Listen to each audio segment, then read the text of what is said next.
suite, le journal.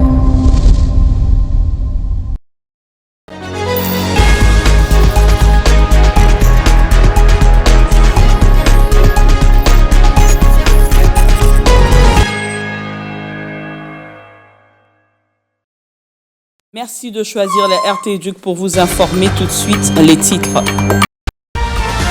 Fin de scolarité 2024-2025, la ministre d'État, ministre de l'Éducation nationale, vient de publier les nouvelles directives concernant ces frais. Des directives qui doivent être exécutées au niveau de tous les établissements d'enseignement maternel, primaire, secondaire et technique, aussi bien publics que privés agréés à Kinshasa. Diabète auprès des enfants, l'hôpital pédiatrique de Kalembelembe a organisé une campagne de sensibilisation et de dépistage volontaire. Cette maladie touche de plus en plus les enfants. La mauvaise alimentation serait à la base de cette recrudescence.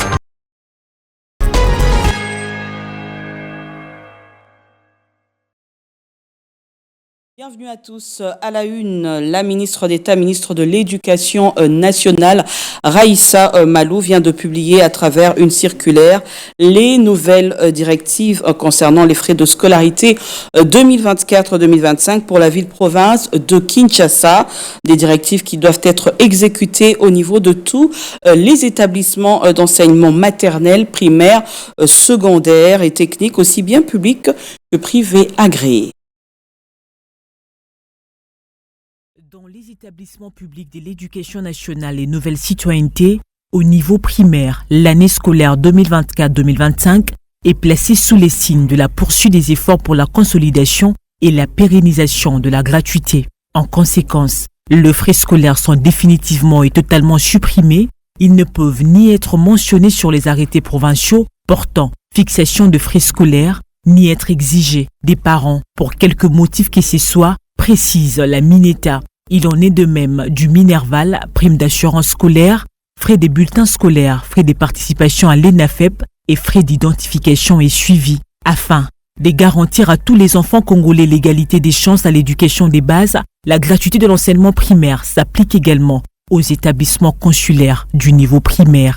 S'agissant des niveaux maternels, cycle terminal de l'éducation des bases, cycle court et des humanités, Raissa Malou a rappelé que les frais scolaires pour ces niveaux d'enseignement sont fixés par l'arrêté du gouverneur sur proposition de la commission provinciale de l'enseignement primaire, secondaire et professionnel. Cependant, elle insiste sur l'obligation de réduire drastiquement ces frais en tenant compte des réalités socio-économiques locales et de veiller qu'il ne soit créé par ces derniers des frais fantaisistes. Le frais des participations au test national de sélection et d'orientation scolaire et professionnelle, au jury national du cycle court et à l'examen d'État sont également fixés par le gouverneur de province sur proposition exclusive du comité provincial de l'éducation nationale et nouvelle citoyenneté. Certains frais ont été définitivement supprimés, entre autres le frais des motivations, assurance scolaire, identification et suivi informatisé des élèves. La ministre d'État a martelé qu'il est formellement interdit aux comités provinciaux de l'éducation et nouvelle citoyenneté de proposer à l'autorité provinciale dans leur projet d'arrêter les clés des répartitions pour les frais de fonctionnement. Les nouvelles en province, soucieux de l'amélioration du travail dans sa province éducationnelle, le directeur provincial de la DINACOP Maniema 1, Adam Kamoulete, a remis 12 motos à 12 chefs d'antenne. Le but poursuivi est de permettre à ces hauts fonctionnaires de la DINACOP de pouvoir récolter les données sur terrain en un temps record pour une meilleure fluidité du travail. Anthony. Pour un meilleur rendement du travail, le directeur provincial de la DINACOP Maniema 1, Adamou Kamoulete, a procédé à la remise officielle des 12 motos aux 12 chefs d'antenne de la DINACOP Maniema 1. Adamou Kamoulete a fait savoir que cette action vise la mobilité des 12 chefs d'antenne dans la récolte des données sur le terrain pour un travail mieux accompli. Cette cérémonie s'est déroulée en présence du ministre provincial de l'Agriculture, représentant personnel de l'autorité provinciale du Maniema. Dans son discours, Adamou Kamoulete a remercié la vision du chef de l'État, Félix-Antoine Tshisekedi, voulant que chaque enfant congolais puisse acquérir gratuitement les fondamentaux de la vie. Il compte sur l'expérience de la nouvelle ministre de l'Éducation nationale et l'initiation à la nouvelle citoyenneté, Raissa Malou, dans le redressement du sous-secteur de l'éducation. Et enfin, Adam Oukamouleti a salué la technicité du directeur national de la DINACOP, Papi Mangobé, dont les actions et innovations crient haut et fort à travers toute la République. Pour eux, les 12 chefs d'antenne de la DINACOP Maniema 1 ont vivement salué cette initiative qui va leur permettre de décupler leur travail pour un rendement escompté. Et dans la province éducationnelle Congo Central 1, le directeur de la DIPROCOP, Célestin Ebalé, a tenu une réunion pédagogique avec les chefs d'antennes et agents du bureau provincial. Ensemble, ils ont fait le point sur la feuille de route que la direction nationale avait soumise durant les 3 trimestres. Une affaire de 15 objectifs soumis dans une feuille de route mise à la disposition de la DINAPROCOP de la province éducationnelle Congo Central 1 par le directeur national. Pour Célestin Ebalé, le directeur provincial de la DINAPROCOP Congo Central 1, tous ces objectifs doivent être atteints pendant les 3 trimestres que compte une année scolaire. Cela va permettre à cette institution qui s'occupe de la paie des enseignants de répondre positivement aux exigences de la direction nationale. La feuille de route test qui est nous donnée par la direction nationale, avec tous mes agents, tous les chefs d'antenne et les agents de la direction provinciale, nous nous sommes donné la peine et nous avons très bien travaillé jusqu'à ce que nous avons atteint presque 80% des objectifs nous assignés par la direction nationale. Mais en fait, c'est un nouveau rythme de travail que la direction nationale nous a soumis et nous nous sommes habitués à ça. C'est comme ça que nous remercions très sincèrement les directeurs chefs de service de la DINACOP et son entourage pour le travail qu'ils sont en train d'abattre. Ils font un travail de titan. Le 3e objectif qui consiste à finaliser la constitution des dossiers des élèves et du 7e objectif qui consiste à la poursuite de la géolocalisation des établissements scolaires qui pose problème pour les atteindre au maximum. La difficulté que nous avons, c'est par rapport au travail même. Pour qu'on puisse identifier, intégrer les élèves dans les fichiers, il faudrait avoir des appareils Android. Ces appareils-là nous facilitent le travail. Alors que dans certaines antennes, vous avez vu vous-même, ils n'ont que 2 appareils à peine. Avec ça, comment est-ce qu'ils vont terminer le travail? C'est ce qui a créé un peu de retard parce que le travail doit se faire au niveau de l'antenne et nous ici, nous faisons que la compilation pour qu'on puisse envoyer au niveau national. Tous les chefs d'antenne de 11 sous-divisions de la DINAPROCOP Congo Central 1 étaient dans une réunion pédagogique à Matadi autour du directeur provincial Célestin Ebalé où toutes les questions concernant cette feuille de route ont été parachevées. Une échéance raisonnable leur a été accordée pour finaliser ce travail. Mais dans l'ensemble, tous les objectifs ont atteint un maximum de plus de 80% de cette feuille de route. On revient à Kinshasa, clôture de l'année scolaire 2023-2024 au collège Jonas Tchombela dans la commune de Lantsele-2. La cérémonie a été marquée par la publication des résultats de l'examen national de fin d'études primaires ENAFEP ainsi que la remise des brevets aux élèves de la maternelle. Témoin de l'événement, Muriel Monsa.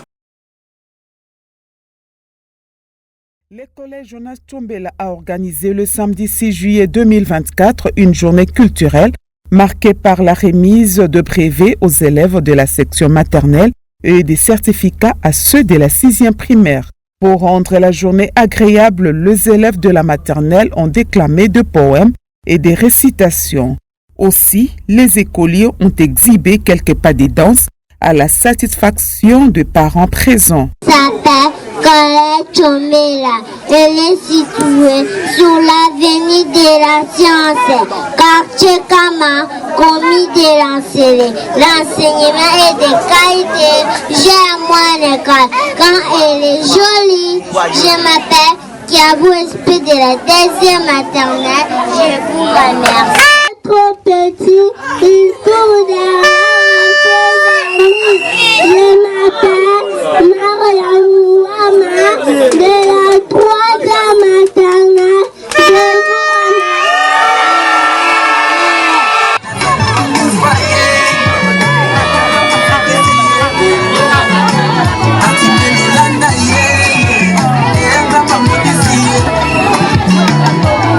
Les promoteurs Jonas Tchombela appellent les parents à venir inscrire leurs enfants dans cette école située au quartier Singainga, à Bibois, dans la commune de Lantsele.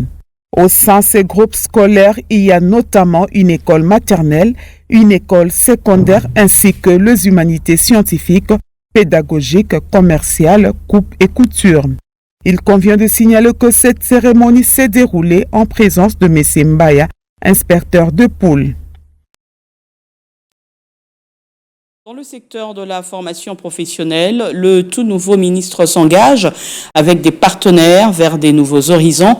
Marc Ekila veut plus pour un secteur répondant aux attentes, d'où le pourquoi des différentes descentes sur terrain et échanges avec des partenaires. Tout récemment, il a reçu la directrice pays de Enable, l'agence belge de développement.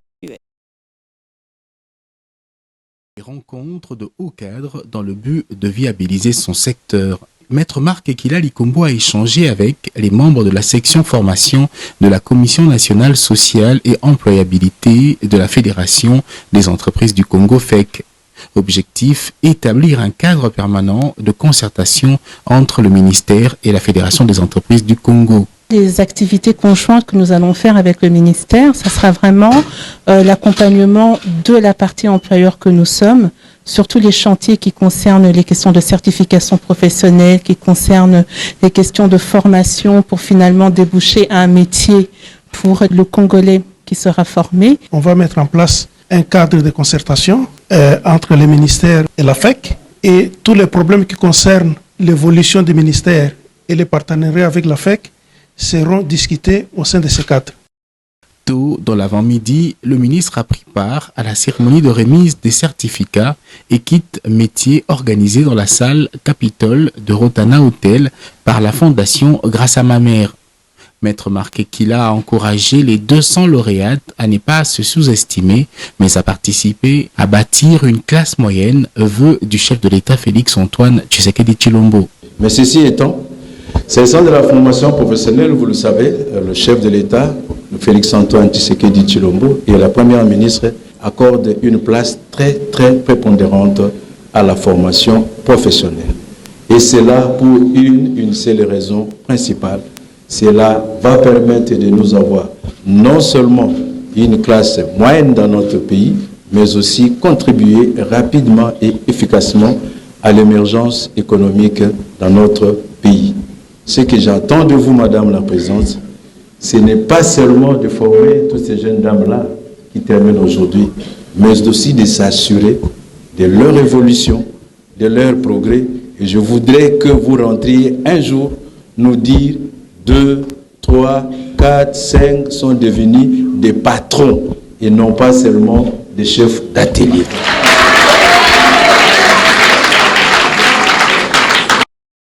Autre rencontre cette fois avec la directrice pays de l'agence belge de développement Christa Westralen.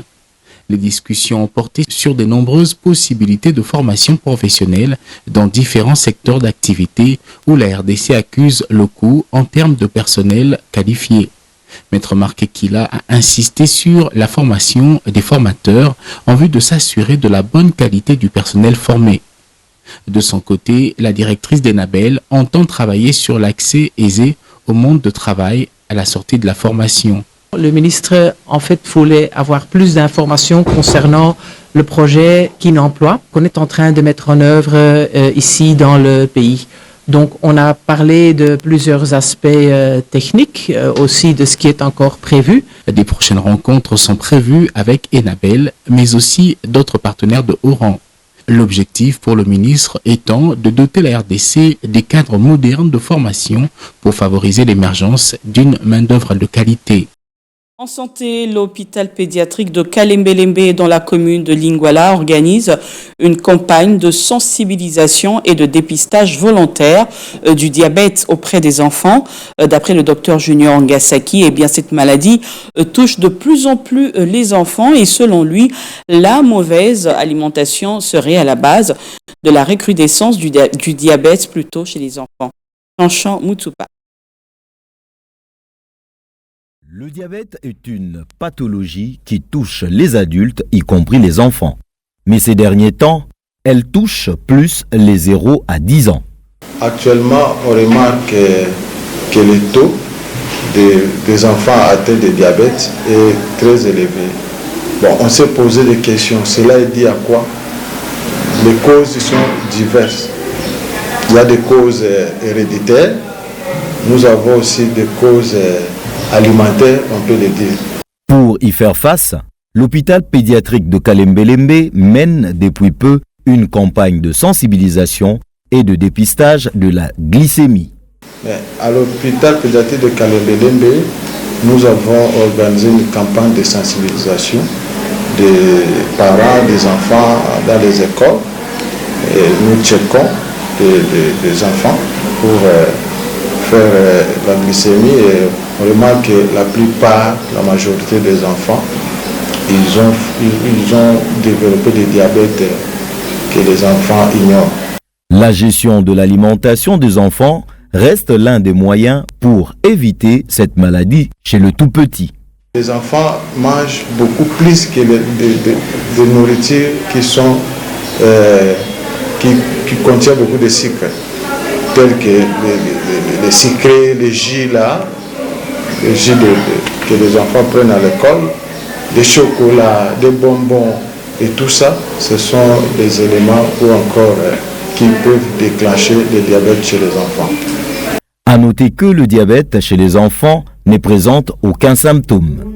Elle se caractérise par la fatigue, une perte de poids ou une vision trouble et par une soif excessive et pour terminer, un besoin d'uriner permanent. Restez avec nous dans un instant, revue de presse.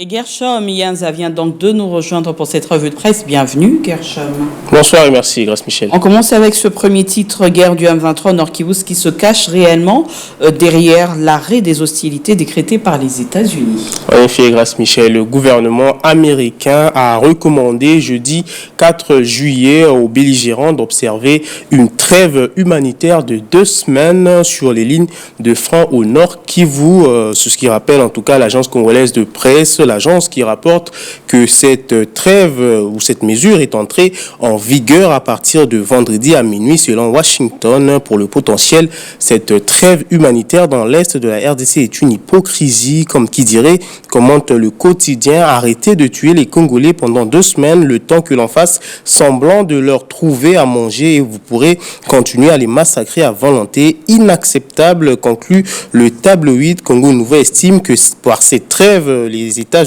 sont soupçonnés d'imposer un dialogue au président Félix Tshisekedi. Cette hypothèse est relayée par la référence Plus qui estime que depuis que la guerre est en cours en RDC, aucune organisation internationale ou africaine n'a jamais déclaré qu'un couloir humanitaire s'imposait.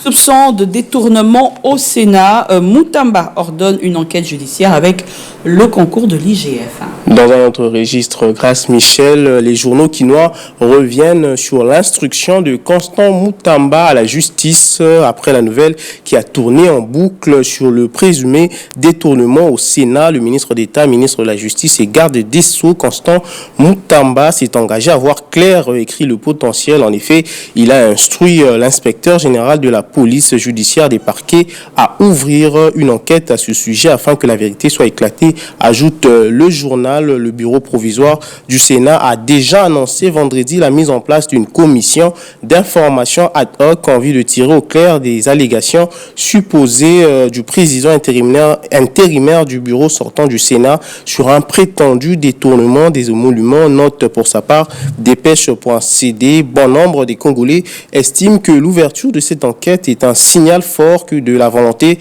du gouvernement de lutter contre la corruption et de sanctionner les auteurs, croit savoir Africa News. Merci Gershom pour cette revue de presse. C'est moi qui vous remercie, Grace Michel.